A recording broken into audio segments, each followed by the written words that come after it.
بسم اللہ الرحمن الرحیم۔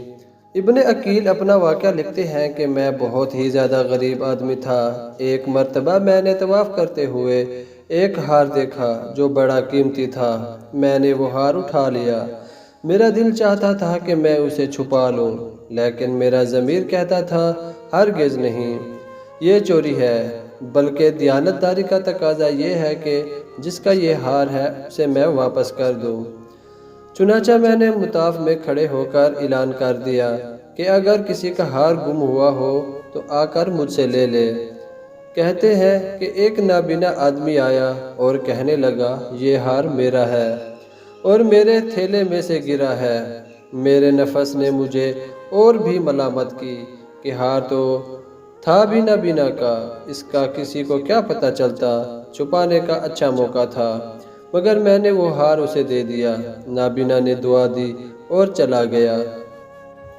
کہتے ہیں کہ میں دعائیں بھی مانگتا تھا کہ اللہ میرے لیے کوئی رزق کا بندوبست کر دے۔ اللہ کی شان دیکھیں، میں وہاں سے ہلا آ گیا۔ یہ ایک بستی کا نام ہے۔ وہاں کی ایک مسجد میں گیا تو پتہ چلا کہ چند دن پہلے امام صاحب فوت ہو گئے تھے۔ لوگوں نے مجھے کہا کہ نماز پڑھا دو۔ جب میں نے نماز پڑھائی تو انہیں میرا نماز پڑھانا اچھا لگا۔ وہ کہنے لگے تم یہاں امام کیوں نہیں بن جاتے؟ میں نے کہا بہت اچھا۔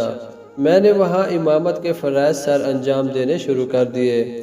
تھوڑے دنوں بعد پتہ چلا کہ جو امام صاحب پہلے فوت ہوئے تھے ان کی ایک جوان سال بیٹی ہے۔ وہ وصیت کر گئے تھے کہ کسی نیک بندے سے اس کا نکاح کر دینا۔ مقتدی لوگوں نے مجھ سے کہا جی اگر آپ چاہیں تو ہم اس یتیم بچی کا آپ سے نکاح کر دیتے ہیں۔ میں نے کہا جی بہت اچھا۔ چنانچہ انہوں نے اس کے ساتھ میرا نکاح کر دیا۔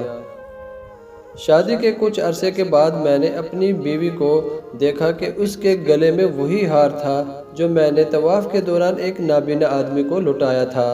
اسے دیکھ کر میں حیران رہ گیا۔ میں نے پوچھا یہ ہار کس کا ہے؟ اس نے کہا یہ میرے ابو نے مجھے دیا تھا۔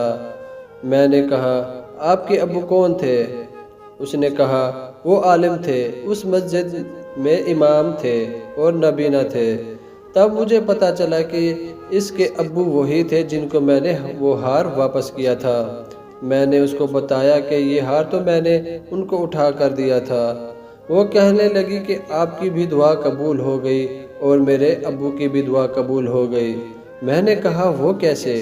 اس نے کہا کہ آپ کی دعا تو اس طرح قبول ہوئی کہ اللہ تعالیٰ نے آپ کو گھر بھی دیا، گھر والی بھی دی اور رزق بھی دیا، اور میرے ابو کی دعا اس طرح قبول ہوئی کہ جب وہ ہار لے کر واپس آئے تو وہ دعا مانگتے تھے کہ اے اللہ ایک امین دیانتدار شخص نے میرا ہار مجھے لوٹایا ہے، اے اللہ ایسا ہی امین شخص میری بیٹی کے لیے خاوند کے طور پر عطا فرما دے۔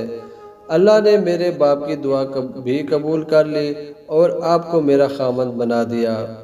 تو مخلص بندے کا کام اللہ تعالیٰ کبھی رکنے نہیں دیتے، اٹکنے نہیں دیتے، بلکہ اس کی کشتی ہمیشہ کنارے سے لگا دیا کرتے ہیں۔ دوستو اگر یہ ویڈیو آپ کو اچھی لگی ہے تو ویڈیو کو لائک کیجئے، چینل کو سبسکرائب کیجئے۔ ملتا ہے کسی نئی اچھی ویڈیو میں، تب تک کے لیے اللہ حافظ۔